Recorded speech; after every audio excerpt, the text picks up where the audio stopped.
Telugu digital media network లో political కేటగిరీలో number 1 కేవలం 72 గంటల్లో 1,50,00,000 వ్యూస్ పైగా పాపులర్ టీవీ నెట్వర్క్. ఇప్పుడు ఏపీలో ఒక చర్చ నడుస్తుంది ఏంటంటే అధికారులు మంత్రుల పేషీలకు తాళాలు వేసేశారు. ఏ ఫైల్ కూడా బయటకు వెళ్లకుండా అధికారులు పకడ్బందీగా ఏర్పాట్లు చేశారని ఒక సినారియో క్రియేట్ చేస్తారు. నిజమే అంటారా? ఇప్పుడు కూడా మామూలుగానే రెగ్యులర్ జాబ్ అది వాళ్ళది. ఇప్పుడు ఎలక్షన్స్ ఉన్నాయి, రేపు రిజల్ట్స్ వస్తాయి. రిజల్ట్స్ వచ్చి మరో కొత్త గవర్నమెంట్ ఏర్పడేదాకా ఏ ఫైల్స్ అన్నీ జాగ్రత్త పెడతారు. ఎందుకంటే ఇప్పుడు ఏం చేయడానికి లేదు. ఏదైనా ఫైల్ మిస్ అయినా రేపు వచ్చే గవర్నమెంట్ కొత్త గవర్నమెంటా లేకపోతే ఇదే గవర్నమెంటా తెలియదు కదా. సో అది వాళ్ళ ప్రక్రియ. మనం ఎన్ని వీళ్ళు వస్తారు వాళ్ళు వస్తారు మనము మీడియాలో చెప్పినా కూడా ప్రభుత్వ ఉద్యోగులకి అది ఆ మాటలు వాళ్ళకి చెవిని పడవు. వాళ్ళ డ్యూటీ కనుక అన్ని పకడ్బందీ చేస్తారు. మాట్లాడుకుంటే ఏపీలో ఎగ్జిట్ పోల్ చూసినా కూడా ఇటు వైసీపీకిను కూటమికి దగ్గర సీట్లే ఉన్న పరిస్థితి. 2% అదే 2%.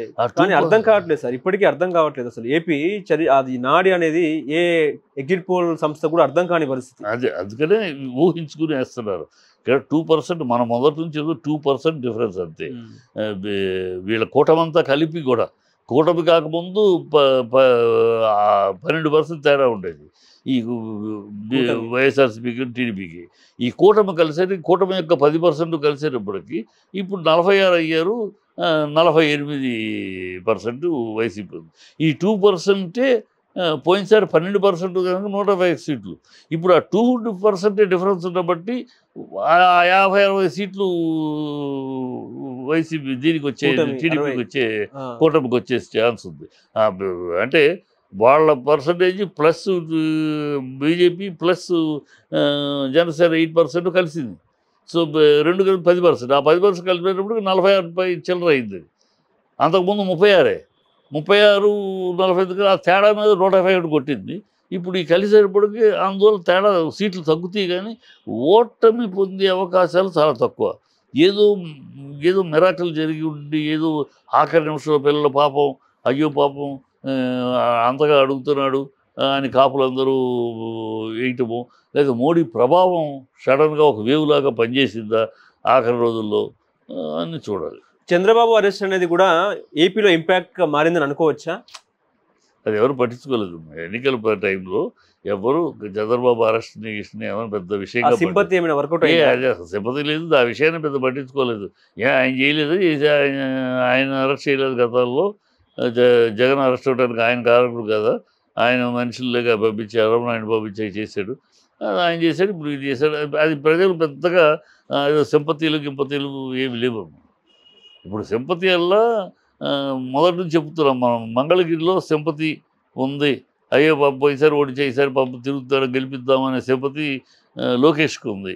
ఈ పవన్ కళ్యాణ్ అగ్ని పరీక్షలో ఉన్నాడని చెప్పాము. కుప్పంలో ఫైట్ చేస్తున్నాడు అన్నాం. నగరిలో రోజా ఓడిపోయే అవకాశాలు ఎక్కువ ఉన్నాయి అన్నాం. అంబటి రాంబాబు మీద ఆడవాళ్ళు మహిళా లోకం కొంచెం ఎగ్రితగా ఉంది. ఇతను ఆ విషయాలు ఈ విషయాలు బయటగా మహిళా లోకాలు అంబటి రాంబాబుకి ఓటేస్తే ఏంటి అంబటి రాంబాబుకి వేస్తున్నావు అనే ఒక వెటకారంగా ఉంది ఆడాలలో. అందుకని అది పోతుందని అర్థమైంది. సో గుడివాడ కొడాలని టఫ్ అయితే నెగ్గొస్తాడు, వంశీ నెగ్గుకు వస్తాడు. అయ్యా ఆయన కూడా చెప్తున్నాడు.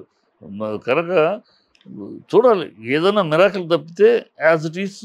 ఇప్పుడు జగన్కు సంబంధించిన అంటే సపోర్ట్ అంటే వీళ్ళంటే జగన్కి కొంచెం కుడి భుజం లాంటి వాళ్ళు కాబట్టి వీళ్ళు ఓడిపోతే రేపు అసెంబ్లీలో ఏంటి పరిస్థితి? అలా ఏం లేదమ్మా. వీళ్ళందరూ కుడి భుజము ఎడం భుజము ఏం లేదు. అతను స్ట్రాంగ్ వన్ మ్యాన్. తను ఒక్కడై మోడీ కనుక ఒక్కడే దేశానికి మొత్తం ఎలా తిరిగాడో తను ఒక్కడే పార్టీకి ఒక్కడే తిరిగాడు. సో కుడి భుజం అందరూ అతను అనుసరించడమే కానీ అతనితోటి కూర్చుని అతని నిర్ణయం మైండ్లో ఆ స్టైల్లో వెళ్తున్నాడు. అతను అది మంచిగా చెడో తను అనుకున్నది తను ఒక లెక్కలో వెళ్ళిపోతున్నాడు. నన్ను కూర్చోబెట్టి ఏం చేద్దాం ఎలా చేద్దాం అనేది లేదు. నేను ఇలా అనుకుంటున్నాను, దీనికి తగినట్టు మీరు ఎగ్జిక్యూట్ చేయండి. అది ఆయన స్టైల్.